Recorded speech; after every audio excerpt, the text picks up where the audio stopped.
Okay, and welcome to the CAS Study of Poetry 1900s to Present, Seamus Heaney and Robert Frost anthology video for Seamus Heaney's Postscript. So the possible themes could be nature or journeys, some contextual information that you need to know.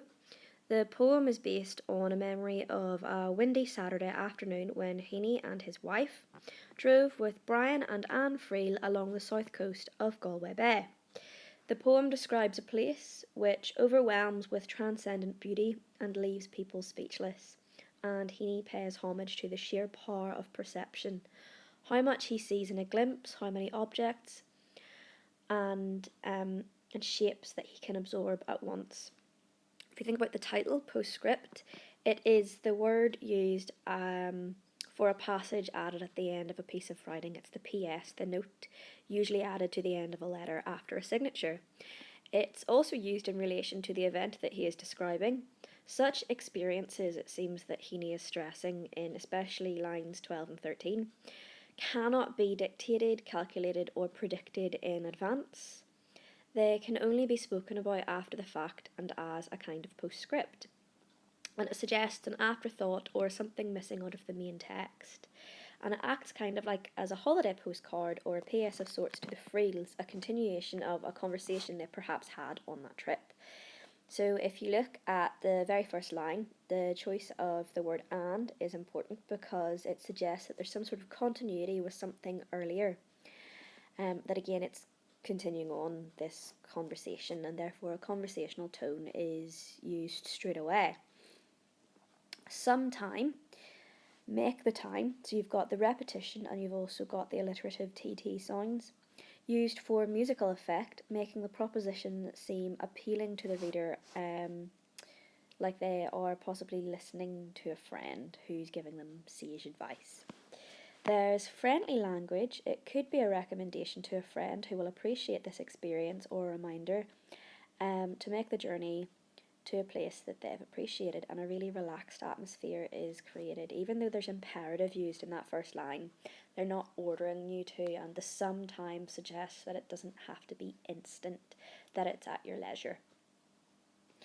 The alliterative County Clare lets us know the location, and then we've got this beautiful description of the flaggy shore. The adjectival choice there pointing out that it is the most northerly part of County Clare, again giving us a really strong sense of setting. Then we've got in September or October, and the deliberate mentioning of which months would be best is important because the time of year suggests that this is when this place will be in its prime condition, that this will be when you can fully appreciate the landscape. We've got the alliterative when the wind, and we discover that the wind and the light are working off each other, suggesting that the combination of the elements is important, that they're both needed combined to depict how picturesque and beautiful this landscape really is. The result achieved could not be achieved with just the wind or the light on their own. They need to be combined. And there's this idea of like a tone of admiration for the natural world running throughout the poem. You've got the repeated OO sounds of ocean on one side is wild with foam and glitter, and then you've got the surface of the slate grey lake is lit, which seems really peaceful. So you've got the juxtaposition of the O sounds, and then you've got the sibilant S sounds. So the sea and the land, there's assonance, there's sibilance, there's alliteration, conveying a sense of the wideness of the ocean, juxtaposing it with the visual alliteration, emphasises the stillness and the pleasant aspect of the land that works in complementary fashion to paint a beautiful image of the land. And you'll notice the juxtaposition of their colours as well. The sibilance isn't actually sinister this time, instead it's quite soporific. And emphasises just how tranquil this place is. Then you've got the lake is lit. The alliteration here again recreates pleasant sounds, emphasising the serene beauty of this place that he's visiting. Then you've got earthed lightning of a flock of swans, and the metaphor here brings a fierce, elegant, and otherworldly power to the scene. Their feathers ruffed and ruffling, so you've got the alliterative R sounds, which reinforce the nuanced descriptions of texture and colour. but you've also got fricative sounds throughout that, with the f sounds being created there, evoking the sound of the swans actually flapping their wings or folding back their feathers against the wind. You've got the repetition of white on white, and then the alliterative headstrong looking heads, enforcing the power and sense of purpose that the swans have. You can see that there's enjambment and punctuated lines throughout, attempting to capture that this experience is based on a variety of events happening at the one point in the journey. You'll notice that the very first line actually doesn't end until down here, okay? And that's quite important because the end of the first sentence and the use of enjambment up to this point reflects how Heaney is trying to capture the beautiful scenery of this journey that he has made, and just how much is really going on, that nature is so overwhelming and can contain so much that it kind of almost assaults the senses. You've got the rule of three and the repetition of tucked or cresting or busy underwater. And again, that emphasises how powerful these swans really are. And again, that sense of purpose that was created through the alliteration in the previous line.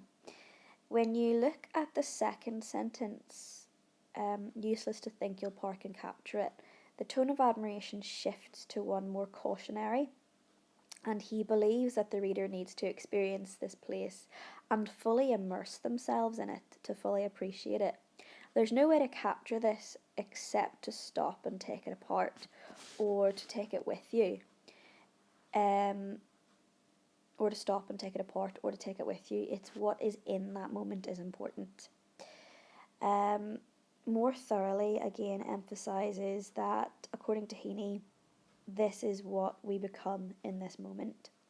You're neither here nor there, again, reinforces this. There's the direct address, and this idea that the sense of self is pushed aside as you take it all in, or as you try to take it all in. A hurry through which known and strange things pass. So a person actually becomes a passageway as things pass through us. The sights, the sounds, the images, the feelings, the beauty, all the things that we are experiencing. We're no longer us. We completely lose our sense of self. We are simply there as a passageway, experiencing all these fabulous things. Then you've got known and strange, and the juxtaposition again emphasises Heaney's sense of wonder at just how powerful this place is, that it can evoke such feelings. Then you've got big soft buffetings come at the car sideways. You've got your alliteration, which recreates the sound of the gusts of wind. And to catch the heart off guard and blow it open, the heart can't really be caught off guard, so the metaphor reinforces how overwhelming and wonderful this experience is, that by attending this journey, something is being enhanced in us rather than being destroyed, and this feeling of being so overwhelmed and witnessing something that transcends beauty. Our sense of self is no longer the centre of our world, but we appreciate and we take everything in. The structure, it's in blank verse without rhyme and punctuation. There's one long opening sentence, the pace flows naturally, representing the casual conversational nature of the poem. And the rhythm is mostly loose iambic pentameter, which again reinforces this conversational style, that this is something that Heaney has to add to his conversation with the Freels when he and his wife enjoyed their company.